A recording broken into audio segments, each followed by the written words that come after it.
ചേട്ടാ ചേട്ടാ എനിക്ക് നന്നായിട്ട് അറിയാം ഈ 1 കോടി എന്നൊക്കെ പറയുന്നത് വലിയൊരു തുകയാണ്. പക്ഷെ എന്റെ ബിസിനസ് ഒന്ന് ബെറ്റർ ആയി കിട്ടിയാൽ ഞാൻ എത്രയും പെട്ടെന്ന് ഈ പൈസക്ക് തിരിച്ചു തന്നോളാം. പ്ലീസ് ചേട്ടാ ഒന്ന് സഹായിക്ക്. പ്ലീസ് എന്നെ എങ്ങനെയെങ്കിലും ഒന്ന് ഹെൽപ്പ് ചെയ്യണം ചേട്ടാ.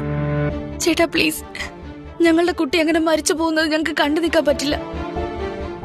പ്ലീസ് ചേട്ടാ, പ്ലീസ് ഹെൽപ്പ് അസ്. എന്റെ അവസ്ഥ ഒന്ന് മനസ്സിലാക്ക്. എന്തെങ്കിലും ഒന്ന് പറയൂ ചേട്ടാ പ്ലീസ്. നമുക്ക് ആദ്യം എന്തെങ്കിലും സംഭവിച്ചു കഴിഞ്ഞാൽ പിന്നെ നിങ്ങളൊന്ന് കരയാതിരിക്കൂ. ഞാൻ എന്തെങ്കിലും ചെയ്യാൻ പറ്റുമോ നോക്കട്ടെ.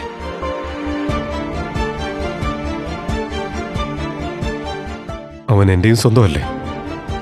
പിന്നെ എനിക്ക് ഈ കാശൊന്നും തിരിച്ചറിയേണ്ട ആവശ്യമില്ല. അതൊന്നും ശരിയാവില്ല, ഞാനത് തിരിച്ചു തന്നോളാം. അതെ ചേട്ടാ, ഞങ്ങളത്.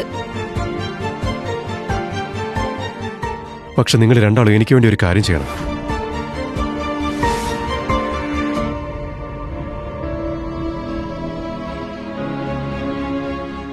എനിക്ക് വേണ്ടി നിങ്ങളൊരു കുട്ടിയെ ദത്തെടുക്കണം.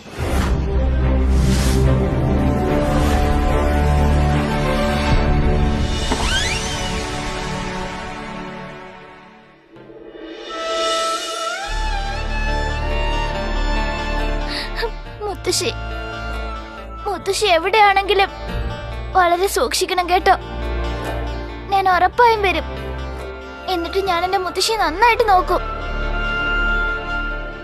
ഈ കുട്ടിയുടെ കാര്യമാണ് ഞാൻ പറഞ്ഞത്.